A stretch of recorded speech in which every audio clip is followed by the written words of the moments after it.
Ladies and gentlemen, drivers, gig workers, and everyone in between, welcome to This Week in Rideshare podcast.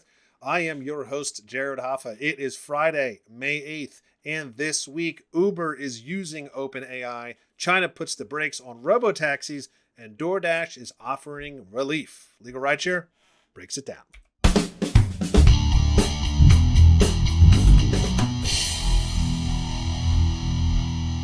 And from Legal Rideshare, I'm joined by the co-founder and lead attorney, Bryant Greening, and of course, Torsten, better known as the Rideshare Professor. Gentlemen, happy Friday. Happy Friday to you all. Happy Friday. Great to be here. Yes, before we hopped on the podcast, even Torsten said these are very interesting topics, and they are. I'm going to jump right into it. I think the first one is probably the most interesting, especially since it's coming right from Uber's press. Basically, Uber is announcing that they are using OpenAI to, quote unquote, help people. So this is from Uber.com. And they reported, quote, Uber has long used machine learning to support its marketplace. And now, with the benefit of large language models and OpenAI, Uber can reason across complex signals more quickly, deliver fast conversational responses, and power voice experiences inside the app. For drivers, Uber says flexibility is one of Uber's biggest strengths. Some drive full-time, others drive just on weekends. This flexibility also means drivers are constantly evaluating options and asking, where should I position myself right now? To help answer those questions, Uber has developed Uber Assistant, an AI-powered assistant designed to help drivers throughout their life cycle on the platform, from onboarding and first trips to day-to-day earnings optimization. So the question here, gentlemen, is this Uber Assistant AI going to truly help drivers, or is it going to be yet another thing that's used against them? And Torsten, I'll go to you first. This is a very interesting topic, right? And what stands out here, which is not really in the article, is that the budget set aside for AI, which was $3.4 billion that they dedicated to this, has already been used up, right? It's already been used up. So that shows they're pouring a ton of money into AI. Obviously, the long-term goal is to get better financial results and replace people, replace salaries, replace anyone and everyone with the computer, with computer-generated answers thanks to OpenAI. So for the rider, which was interesting, at the Go Get event, they demoed the Go Get 2026 event. They demoed this AI sort of live in action for the rider, and there it makes complete sense. I'm here on the roadside at this and this address. I have 4 kids with me. I'm one adult. What's the best option I should book? What's the most economic option? And AI figures it all out for you. So I could see real benefits for riders, interfacing with this technology. But on the driver's side, this is where drivers are cautious. I mean, the trust level with Uber and the gig companies is at its lowest point. I mean, I'd almost say it's like 0.2% trust, right?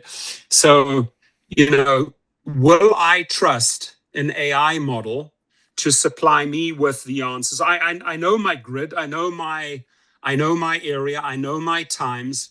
Is there something that this AI is going to teach me to improve my, weekly performance? And the truth is, I do think drivers should test it out, but you gotta compare apples to oranges here. What am I operating as, and what am I earning as a driver in my given area, knowing my hours, whether I'm full-time or part-time, start off in a specific area, end off in a specific area. You pretty much know the day-to-day patterns. You pretty much know what you're going to generate over a 6 or a 10-hour shift. If I ask the AI certain questions, is it going to bring me more intelligent answers? For example, where should I position myself right now in this busy period? I mean, is it going to make more intelligent decisions for you that bring more money? And then you have to just really compare earnings. Let's say 1 week regular, 1 week all AI driven. Pepper it, hit it with as many questions as you can, and then you got to compare the numbers. That's really all I have. They're heading in a direction to get this fully automated, cut as many of their employees as possible and have the technology make the decisions for them. That's the direction. Now, and Brian, I want to, this made me think of something when Torsten said that about, is it going to give you smart answers? I'm going to lean on you for this, Bryant, as a personal injury attorney. Do you see any issues or concerns with the Uber assistant if a driver gets into an accident and refers to the Uber assistant? Do you think it's going to give them the information it needs to actually make sure they're okay? Yeah, I hope so. I hope that they've trained the AI models to be responsive in emergency situations. We've seen times in the past where both Uber and Lyft have implemented technology promising safety, and they were unable to deliver on those promises, whether it's putting drivers in contact with 911, recording rides to maintain a certain level of protection for both driver and passenger. Even something as simple as uploading dash camera footage to the app. We've seen all sorts of issues in the past. And, I would like to think that this technology is going to be more foolproof, is going to present drivers with an opportunity to get the help that they need or stay safe. But we, the track record has not been great. I will say in response to Torsten, I 100% understand the idea of skepticism. And I think that you're right that Uber and Lyft and all the others are doing everything that they can as quickly as they can to replace the drivers with autonomous vehicles, to remove the worker from the equation. But that's not where my mind went initially with this, although I think it probably should. But initially, when I read this article, I was thinking, wow, this is actually the customer support. This is the middle management that Uber has never provided to drivers before. There's never been any support that they can reliably tap into when they have a question about where they should drive, when they've got a problem with onboarding, when there's a payment that hasn't come through. And I'm not saying that this technology is going to solve those problems, but as I was reading this article, I was thinking, wow, maybe this is an opportunity for drivers to actually get answers to their questions and have the support that they need when that's never really been something that's presented to them before. So long-term, Torsten, I think you're 100% right. All these companies are just trying to get rid of drivers, but on the short term, I think there might actually be some benefit. Yeah, I would say that's a really good. That's a really good point too, because before it's bots, right? I think that was always the thing, and drivers would complain that, hey, we are dealing with bots all the time. And now, like you said, this is an opportunity where there could maybe get actual answers, because I've seen screenshots, I'm sure you guys have, a lot of times when they're asking questions, it's just like repeating the same bot answer. And now it's not, it's saying, well, no, this could be an answer. So hopefully that's the case there. I guess we'll see. I'll give you this final say on this story, Torsten, if you have anything else to add before we move on. No, I agree. I agree with Bryant when he said, you got to try it out.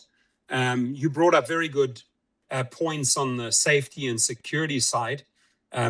Hopefully it's programmed in that direction that there is some good feedback if something goes wrong. But at the end of the day, you'll really still have to rely on a human, on an attorney or on an injury attorney to give you the best advice when you get, for example, into an accident. I don't think that OpenAI is going to steer you in the exact right direction, when it gets problematic. So, yeah, try it out, compare. I do see the benefits for the rider. I mean, they had some really good examples during the Go Get event, so it's working in their favor for sure. Great. Okay, we're going to jump to the next story. Also, yet another really interesting one here. China has put the brakes on robotaxis and robotaxi licenses. And this is from Fortune. And they reported, quote, on March 31st, over 100 of Apollo Go's robotaxis simultaneously froze on the streets of Wuhan. Vehicles stalled on the overpass and elevated roads, which trapped passengers for up to 2 hours.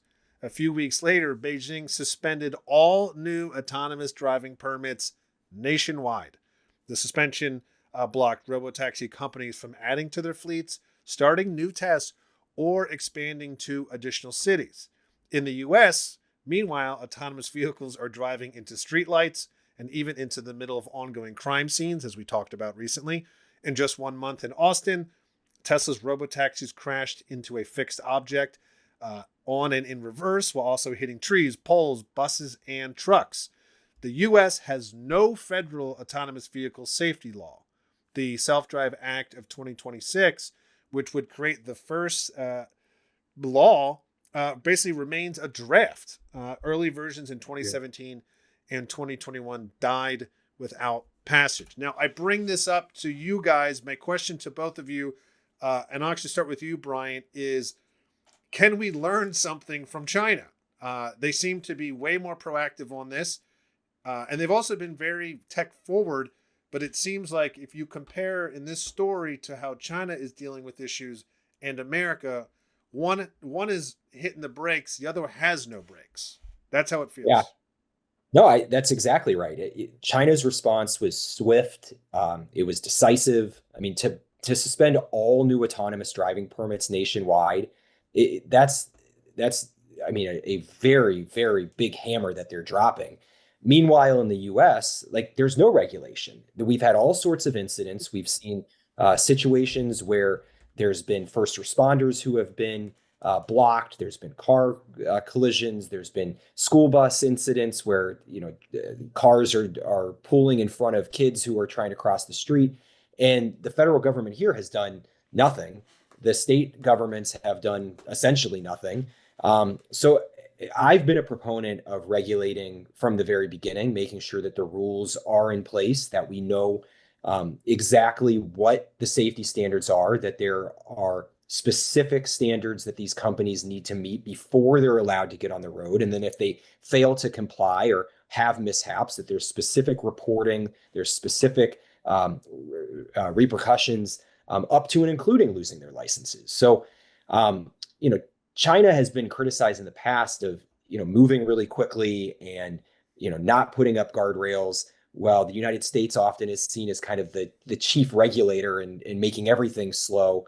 But the roles are kind of flipped here. And I like the idea of what China's doing in that they are making swift analysis, swift decisions, and frankly, demanding safety. So, I don't know that their answer is exactly right, but I like the strategy of requiring safety and having repercussions if it's not met.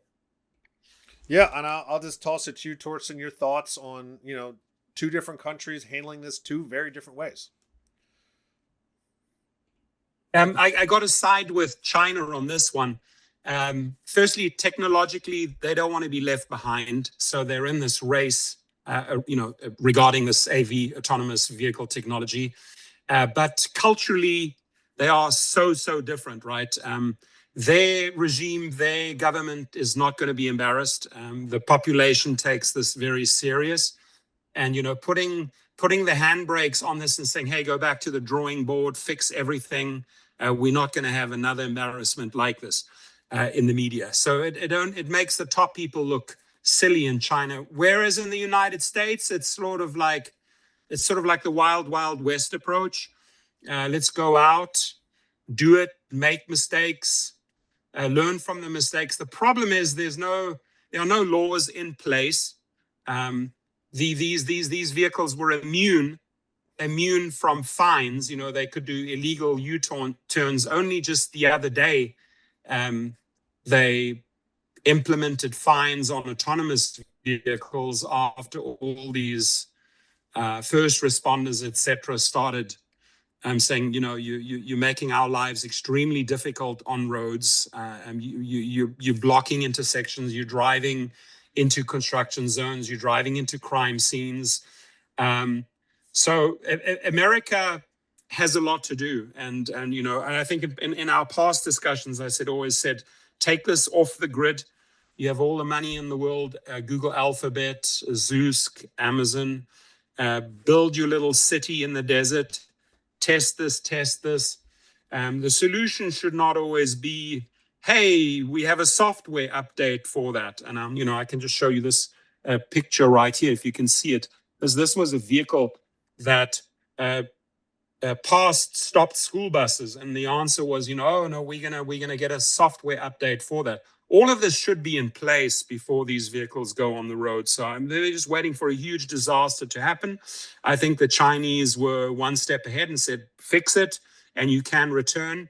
America, sadly, hasn't even sorted out its laws and regulations regarding this industry, and drivers are not happy. They're obviously losing jobs to these AVs. Yeah, that's what I have to say on that topic. Yeah, and it's something that last week I had done This Week in Rideshare and talked about regarding software updates. To wrap up here on the story, the updates, the exact word that the officials and police are saying is the tech is backsliding. These updates are coming at a time when they're actually not fixing the problems, they're making it worse. So just like you said, updates aren't always a solution. They have a long way to go. It's obvious, and we all agree that at some point something big is going to happen, and that may be the defining moment. We'll see. And then head to the final story today. It's actually a good one. DoorDash is spending over $50 million to help with gas prices. This is from AP News, and they reported, quote, the San Fran-based company said in March that it would offer extra compensation to U.S. and Canadian drivers as part of a temporary program to offset a sharp increase in gas prices due to the Iran war. The national average at this point was $4.53. It's already higher than that, but it's up 44% from a year ago. The company said it's paying for gas price relief by adjusting investments in other areas. DoorDash said in November that it would be spending heavily on new products and services, including the addition of restaurant reservations in its app and route deliveries. The reason I wanted to bring this up, it's on its own, it's not a huge deal, but I think two things. One, we talked about Uber's response to high gas prices versus DoorDash, and two, how they're responding to it. I feel like DoorDash is doing a really good job of being proactive, pausing other ideas that they want to invest in to focus on their drivers and gig workers, where Uber sort of said, we will give you a discount at these high gas prices. So I just wanted to lay this out and let, again, Brian, I'll lean on you here just to weigh in on your thoughts and what you're thinking overall. And if you think other companies may step in and as these prices keep going up. Yeah. So I kind of struggled with this story, to be honest. It seems like a pretty clean story where, you hear that the company's going to add some extra dollars to the gig workers' pockets and help them with gas prices, and you want to applaud the company. And then in the same vein, you're thinking, what is this, a big publicity stunt? And then you look back at it and you say, well, it's $100 million. $100 million is not nothing. They're talking about pulling from other investments. So, at the end of the day, I landed on, I do applaud DoorDash for putting this money out there. I think that it's important that companies invest in their workers. We can talk about how little they've done for workers in the past, but right here, they are doing something to help in this tough time. $15 a week is not going to fill up the gas tank. It might be, it's probably like a 10% discount essentially of what a driver would spend on a week's worth of gas, if not a little bit less than that. But I'm not going to come here and say that it's nothing. If they would have said, here, we're donating $100,000, then I would have ripped them until, the sun comes up tomorrow. I would have just kept going. But $100 million, I'm going to say this is a legitimate effort. This is their heart's in the right place. Their money's going to the right place. And a lot of other companies are not taking these actions. So that's where I landed. Maybe Torsten will change my mind. I don't know. But that when you said 100 million, is it 50 million or is it 100 million? I thought it was 50. Oh yeah, it's a high. I believe it is 50. I think it's starting at 50 million. Okay. I thought I saw. Well, if it's okay, only so 50, yeah, then he's like- right. It is a high number, but 2 words stick out that Brian said: publicity stunt. Yeah. But that's what it is. During COVID, we had some real relief by most of the companies. Uber rolled out, that extra dollar for if you switch to green. They took that away. Again, this is looking at companies' patterns. How have they acted on this gas issue in the past? So I think as a food delivery driver, unless you on a bicycle or on an e-bike, you're not really making the money. I think that DoorDash is trying to attract a lot of, or persuade a lot of Uber Eats drivers to come over to the DoorDash side by splashing out these big numbers. But, I've looked at these incentives closely over the last 2 months as they were rolling out. And actually, DoorDash took the lead on this one. But it was conditional. It was tied to these cards, to these credit cards. And they put conditions in there. If you do a certain amount of trips, you get this. If you stay within, the platinum or the gold, they have all these different Olympic game medals that they give you. If you stay within these parameters and you get these extra percentages on your card, it was all conditional. They should give a flat out, whatever it is, $1 extra per delivery or a certain percentage per mile. I don't think this should be tied to any credit cards, to any, card incentives. You can't really go better than Costco. And the feedback that I got from most of the drivers, like those offers that they've put out there regarding gas relief, they don't even come close to Costco. And the smart drivers have the Costco card, right? They pay for the Costco membership and they get a lot of relief through that card. So to me, that $50 million is a soundbite, is a publicity stunt. And if I would see proper relief, not tied to any conditions, then I would say, hey, great job. But I unfortunately cannot support this. I think it's a pretty smart stunt to bring across a couple of Uber Eats drivers into DoorDash land. That's the way I see it. Yeah. Can I flat? Yeah, go. It's all you, Brian. Brian's yours. Torsten changed my mind. Publicity stuff. Yeah, I know That's hard. That's hard for a regular guy to sway an attorney. But thank you. I'll take it as I had my facts wrong. I had my.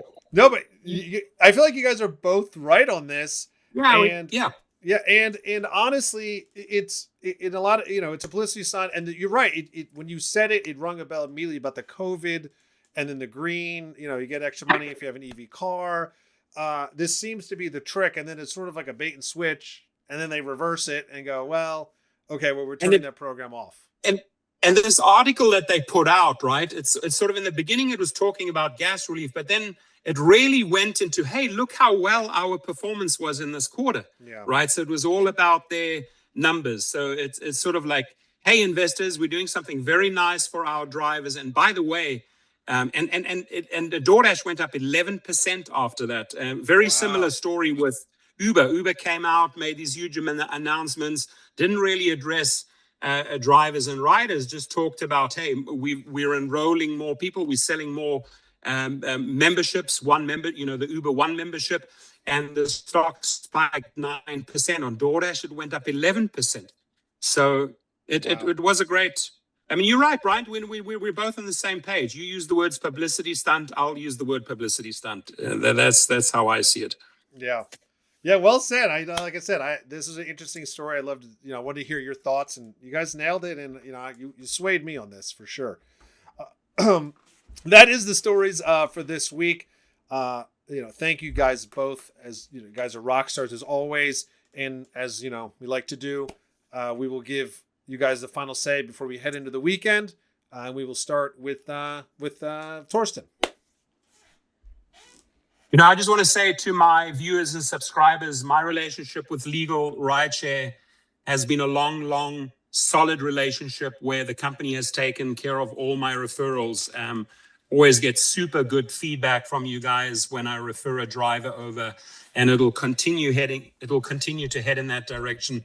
As far as my channel, the Rideshare Professor channel on YouTube and also on TikTok, which is doing fairly well over there. I just try and remove the people from the gig environment and try to empower them to start their own business. So I come in with the business knowledge, and we have so many good topics to talk about every single day. Safety being one of the big ones, and I think there's no better place to go to when you need really safe decisions when you have an injury or if you're in a car accident, is to head over to my friends LegalRideshare. Love the endorsement, Torsten. Love it. All right. Endorsement. Stamped, endorsed. Love We're it. gonna pull that soundbite. That is right. We gotta save that. Yeah. All right, Bryant. Got it. We'll give you the Torsten, final say. Yeah, I want to thank Torsten for coming on. We love having him as a guest on the show. His insight is always spot on, and that's exactly what you get on his channel. So, I know when I'm searching for information on the gig economy and what's going on in the gig news, I'm always watching Torsten, and we're just honored to have him over with us every once in a while to, put his voice on our channel. We really appreciate it. Before we head into the weekend, though, I do always remind everybody that if you are injured in an accident while working for Uber or Lyft or DoorDash or any other gig company, we offer free consultations. We want to help set you up with a solid foundation to make sure that all of your damages are paid. And by that, I mean you get your medical bills paid, you get lost wages recovered, pain and suffering, anything else that you lose because of that accident, we're going to fight for and make sure that that money goes into your pocket. All of our contact information is on our website, LegalRideshare.com. And I always remind everybody, reach out right away. These claims do not get better with time. So do not hesitate to reach out. Great. Thank you, gentlemen. And as I like to say, that is the end of This Week in Rideshare. See you next week.